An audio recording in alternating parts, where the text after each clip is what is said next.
Boa tarde, crianças do quinto ano. É melhor você tentar algo, vê-lo não funcionar e aprender com isso, do que não fazer nada. Marque. Boa tarde, crianças do quinto ano. E aí, como é que vocês estão? Espero que vocês estejam bem. Eu estou bem cansada, confesso a vocês, né? Para mim, esses últimos dias têm sido muito corrido. Eu tenho resolvido muitas coisas pessoais também. E tem um pouco assim até, né, atrapalhado um pouco o nosso contato. Mas, se Deus quiser, vocês vão depois se organizar e voltará tudo ao normal, tá certo? Hoje também vai atrasar um pouquinho da aula de ciências, mas que vocês possam agora, a partir desse momento, acompanhar a aula que nós vamos dar continuidade do assunto da semana passada, que foi sobre a água, né? Nós iniciamos a semana passada falando sobre os estados físicos da água, né? As mudanças e as fases da água. E hoje nós vamos falar sobre a água e o solvente, né? Água como solvente. O que quer dizer solvente? Solvente é que dissolve. Vem da palavra derivada de dissolver.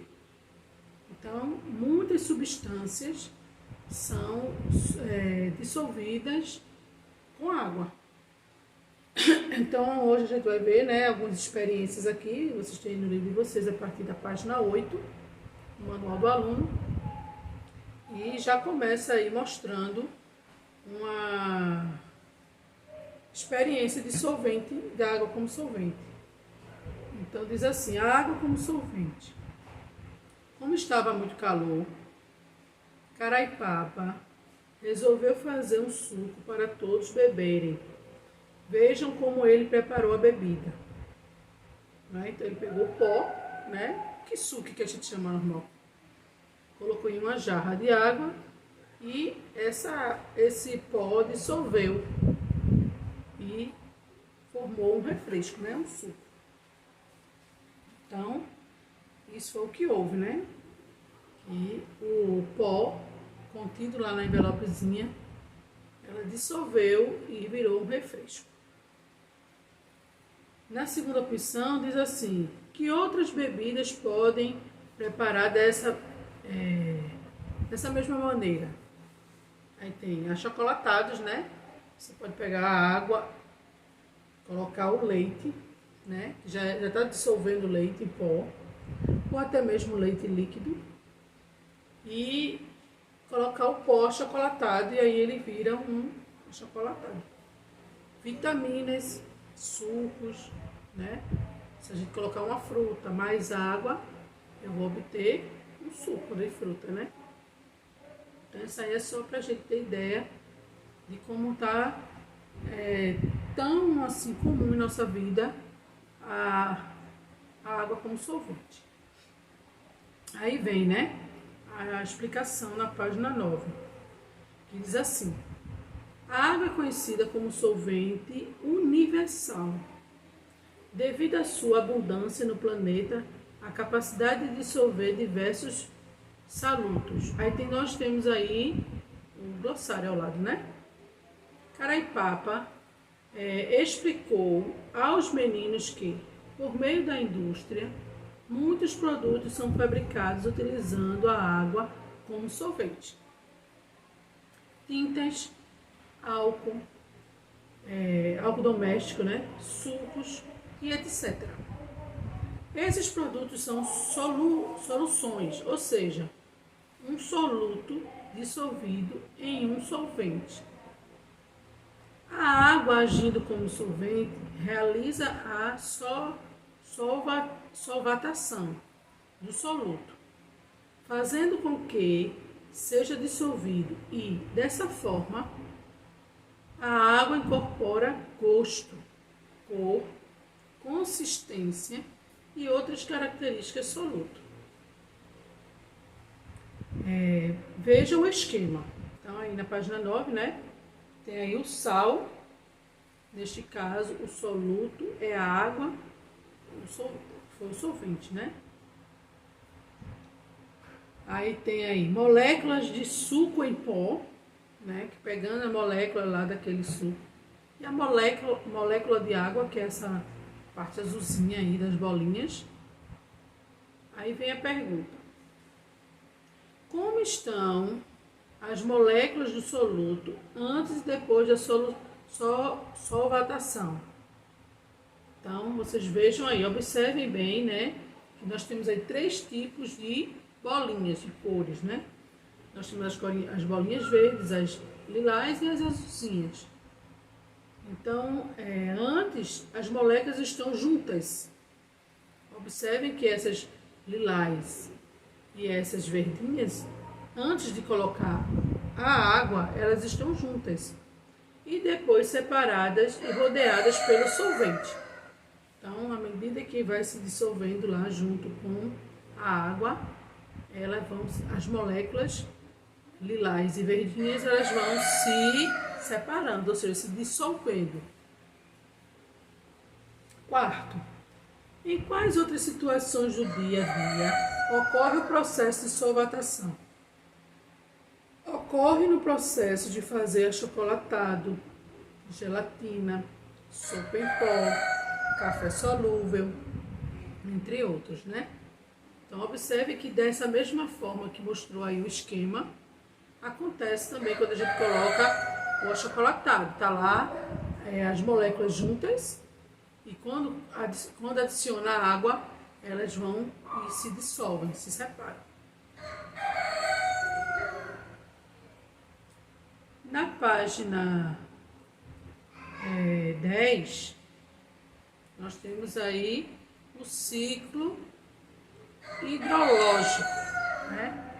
Já é outra ação da água, né? Tudo que vem de hidro é água. Tudo que se trata de hidro, eu estou me tratando de água. Aí entendeu a explicação dada pelo pai, mas ficou curiosa para saber para onde vai o vapor d'água no caso da vaporização. Então, o que você responderia aí, tá? Né? Que o vapor sobe e se concentra. Lembra da tampa da panela, né? Quando a gente abre, aí fica aquelas bolinhas lá em cima de água. Pronto, aquelas bolinhas ali, elas se concentram, condensa de forma e forma as nuvens ocasionadas posteriormente em chuvas. Isso na natureza é praticamente da mesma forma da tampa da panela, né? Digamos, eu tenho um lago, eu tenho um rio. Então, aquele rio ali, com o vapor, né, a quentura do sol, o aquecimento do sol, vai fazer com que pequenas moléculas de água subam, né? Elas evaporam e elas ficam presas nuvens. E aí isso se ocasiona a chuva. Então, assim como acontece essas bolinhas na tampa da panela, também acontece na tampa nas nuvens, né?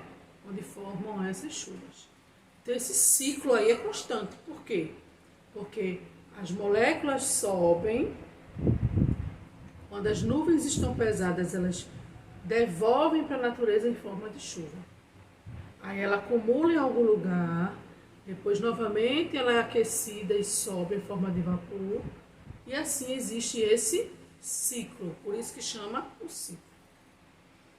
Aí tem aqui uma explicação, né, que o ciclo da água no meio ambiente, a água no estado líquido está presente na natureza em rios, mares e oceanos. A maior parte do planeta Terra é composta por água. Dessa forma, ela passa por um ciclo que permite a sua reutilização nos processos naturais. Então tem outro esqueminha aí mostrando, né? Aí tem um diálogo que fala: lembra o experimento que você fez? E basicamente é basicamente o mesmo que funciona com o ciclo hídrico. Então tem aí a capacitação, né, o escoamento, a infiltração, no caso quando a água vai para o subterrâneo, né, e os lençóis subterrâneos. Aí de onde veio essa água? Essa água evaporou, ela foi transpirada, condensada nas nuvens, e aí ela foi devolvida em forma de chuva para os lagos, rios e até os lençóis subterrâneos. Então, esse ciclo aí, no planeta Terra, na natureza, ele é constante. Então, quando não chove, é porque existe algo que está fora do lugar, né? Que está desordenado, não ocasionando a chuva.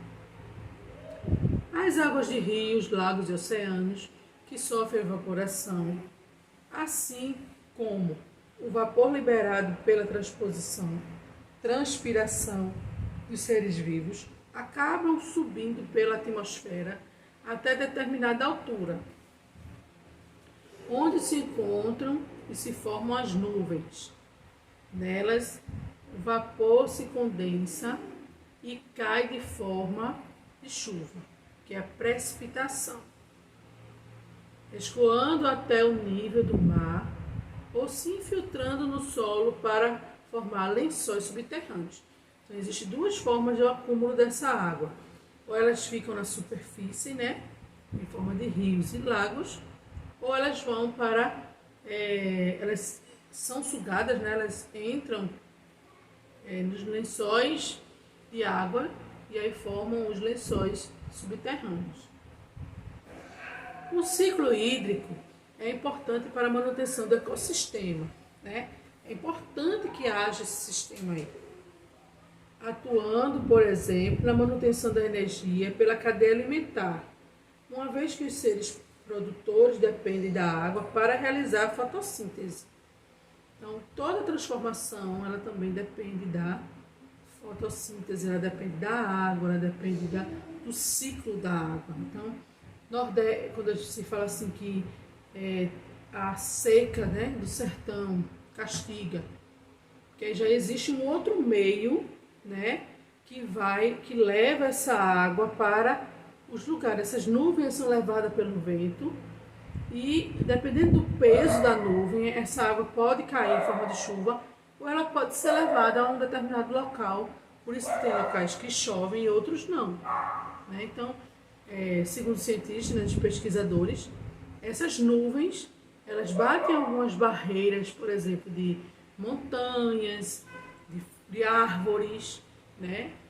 E elas caem lá e não dá tempo de chegar a água no sertão. Então, essas formações de nuvem, elas seriam necessárias que elas fossem formadas próximo ao sertão. Como às vezes elas são formadas aqui no litoral, antes de chegar no sertão, elas caem em forma de chuva. Então, por isso que existe essa escassez de chuva no sertão, por exemplo, nordestino. Continuando. O vapor d'água na atmosfera também determina a quantidade do ar, pois aumenta a sua umidade. Também determina a qualidade do ar, pois aumenta a sua umidade. Facilitando a respiração de todos os seres vivos. Então, observe que a água, ela purifica, né? E até mesmo o ambiente, né? A atmosfera, para que ela fique úmida e assim a gente possa respirar. Aí, continuando, diz assim: a baixa umidade do ar pode acarretar diversos problemas respiratórios, como rinite, sinusite, falta de ar, sangramento nasal, devido ao clima seco. Então, se o clima estiver muito seco ao nosso redor, existem problemas de saúde, né? Problemas alérgicos que acontecem e isso ocasiona a problemas futuros, né? Então, se o clima é arejado, né? Se o clima é fresco, certamente eu vou respirar melhor, né? E não vou sofrer algumas desses problemas aí respiratórios. No sexto diz: o que podemos fazer para diminuir as consequências da baixa umidade do ar? Né? É preciso hidratar o nariz com soluções aquosas, que são os soros fisiológicos. Né? Então, você, por exemplo, vai viajar, né? Vai para um lugar muito quente, como o Ceará, por exemplo, que é muito quente. Então, é importante que vocês tenham aqueles, como é que eu posso dizer, soros, né? Não precisa ser remédios, para que eu possa hidratar as narinas e não venha irritar, para trazer algum tipo de problema respiratório. Na página 11, tem um diálogo aí que fala assim: como esse ciclo, a água nunca vai acabar. Aí não é bem assim, Urbano. Ita tem razão. O ciclo hidrológico não garante que a água potável não vai se acabar. A água doce no mundo representa uma pequena porcentagem do total de água disponível no planeta.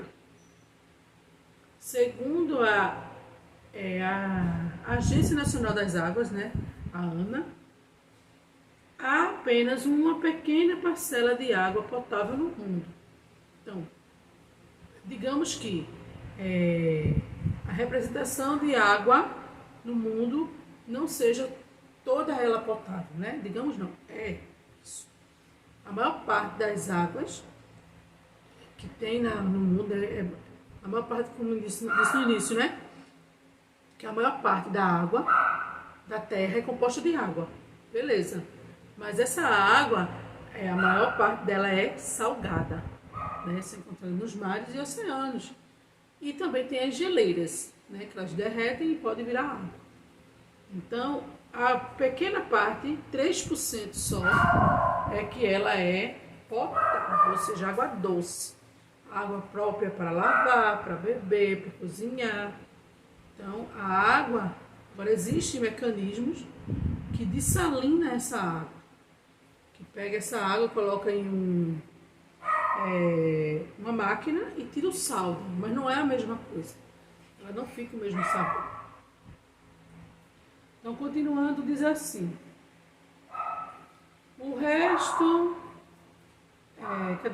há apenas uma pequena parcela de água potável no mundo, e dela uma parte ainda maior é acessível aos seres humanos. O resto está de forma nas geleiras ou reservatórios subterrâneos. Urbano ficou pensando sobre a porcentagem de água doce e salgada que existe no planeta. Né? Percebeu que há uma grande diferença na quantidade entre os tipos de águas disponíveis. Então, eu tinha falado, né, que era 3%, mas vejamos aí que só é 2,5% de água doce e 97,5% de água salgada nos rios e nos mares. Agora, trazendo esse assunto aí, né, que é bom porque a gente vai agora misturar com o assunto de matemática, que eu até passei uma atividade para vocês ontem. Então, fixando esse assunto aí, nós temos aí algumas situações que nós vamos associar, né, o assunto da água com o assunto de frações, porcentagens e números decimais. Então, diz assim: qual é a fração correspondente de 2,5%? Né? Aí, claro que ela é representada em fração 2,5 por 100. 97,5 por 100. Toda vez que falar por cento, é por 100. Pode escrever sem medo. Qual é o número decimal correspondente? Então, se é 100, né, eu tenho centésimos. Então, se eu tenho centésimos, eu tenho 3 casas decimais. Então, 25% vai ser 0,025. E na letra B, 0,975 milésimos.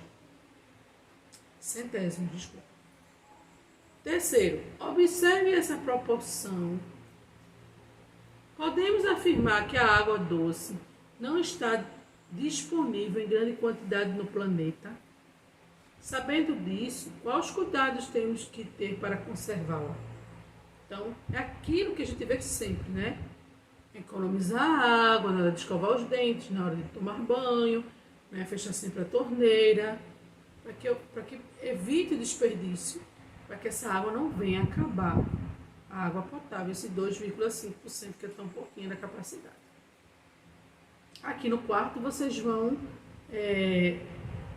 ilustrar, né? Dentro dessa malha aí, vocês vão pintar os quadradinhos que representam 2,5% do total dessa água e 75,5% dessa água salgada dos rios e dos mares. Então, primeiro vocês vão fazer 25 quadradinhos azul escuro e depois 25, o restante dos quadradinhos, 75,5 azul claro. Lembrando que vocês vão ter que destacar aí o meio, né, a metade. Então, um desses quadradinhos aí ele vai ficar metade azul claro e a metade azul escuro, que vai representar esse meio aí, essa metade. Só que no quarto quesito está pedindo o seguinte: cada quadradinho abaixo representa 2,5% do total de 100%. Pinte de azul escuro a porcentagem relativa à água salgada e de azul claro a porcentagem relativa à água doce.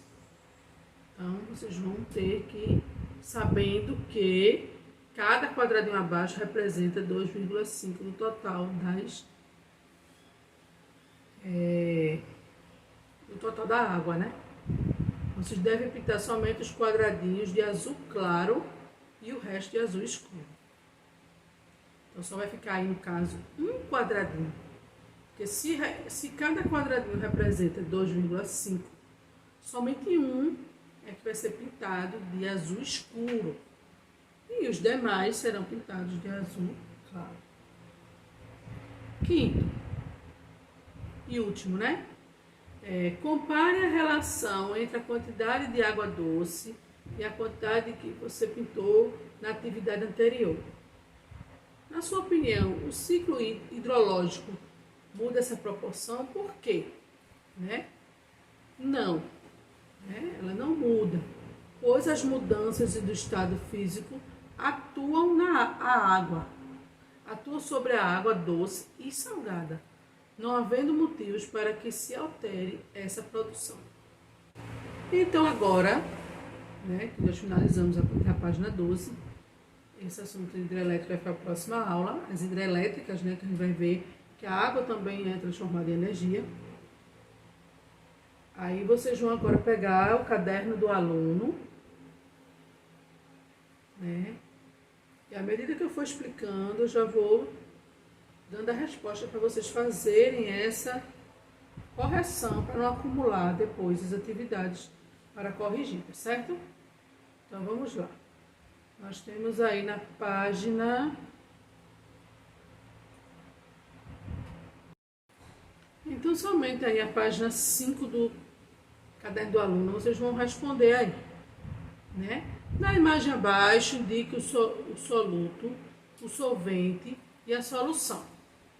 Então, depois faça o que se pede nos itens a seguir. Então, temos aí o soluto, né? O solvente e a solução. A solução já é o resultado do soluto junto com o solvente. Então, aí nós temos a água como solvente. O soluto é o que eu vou acrescentar essa água. E aí eu vou ter a solução, que é o resultado. Então, como é chamado o processo no qual esses elementos são envolvidos? Esse processo chama-se solvatação, né? Letra B.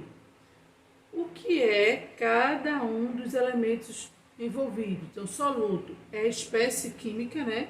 Que é o pó, é o achocolatado, é a tinta, é o álcool, né?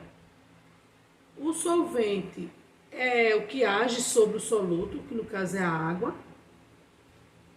A solvatação, dessa forma, o solvente incorpora as propriedades do soluto, tomando-se em uma solução.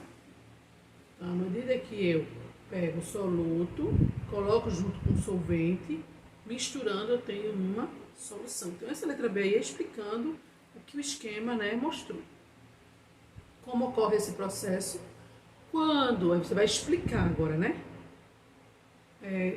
Esse processo ocorre quando o solvente age sobre o soluto, né? Solvatando-o, e dessa forma o solvente incorpora as propriedades do soluto, tornando-se uma solução. É assim que ocorre. Aí tem aí o oitavo. Como ocorre esse processo? Não. Dê exemplos de situações do seu dia a dia, os quais utiliza o processo mostrando a atividade anterior. Então, esse aí é pessoal, né? Pessoal.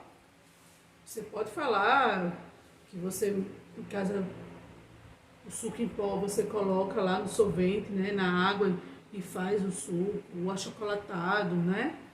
O suco, a vitamina. Então, você vai contar uma experiência sua aí que você usa no seu dia a dia. O café solúvel, né? O leite em pó. Aí é pessoal, cada um vai colocar o seu. Aí, nono, faça como a Anitta.